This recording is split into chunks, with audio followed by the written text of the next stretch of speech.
Singapore থেকে চিকিৎসা শেষে দেশে এসে গণমাধ্যমের সাথে কথা বলছেন নুরুল হক নূর।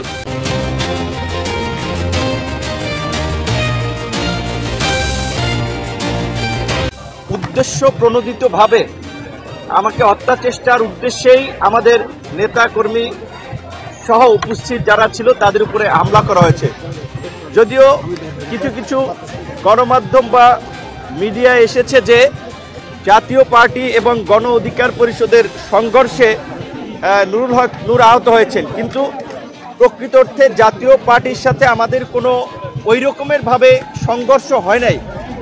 আপনারা দেখেছেন যে আমরা মিছিল নিয়ে যাওয়ার পথে আমরা অধিকাংশ নেতাকর্মী আমাদের কার্যালয়ে পৌঁছে গেছি, আর মিছিলের শেষ প্রান্তে কিছু লোক যখন এই ফ্যাসিবাদের দোসর ভারতীয় দাবেদার এবং এই দেশবিরোধী অপশক্তি জাতীয় পার্টির কার্যালয়ের, যেটাও জাতীয় পার্টির কার্যালয় না, মূলত এস আলমের বিল্ডিং, সেইখান দিয়ে আমরা যাওয়ার পথে তারা তাদের কার্যালয়ের মধ্যে থাকা সন্ত্রাসীরা আমাদের উপরে ঢিল মারে, দু একজনকে কাপড় টেনে ধরে।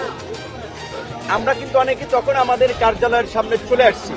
আমরা সংবাদ সম্মেলন করার জন্য প্রস্তুতি গ্রহণ করছিলাম, তখন আইন শৃঙ্খলা বাহিনী, যাদের সাথে পুলিশ এবং সেনা সদস্যরা ছিল, তারা আপনার রাস্তা থেকে যাকে পেয়েছে তাদেরকে পেটাতে পেটাতে আমাদের কার্যালয়ের সামনে আমরা সংবাদ সম্মেলন করার জন্য দাঁড়িয়েছি, সেই অবস্থায় আমাদের উপরে হামলা করে।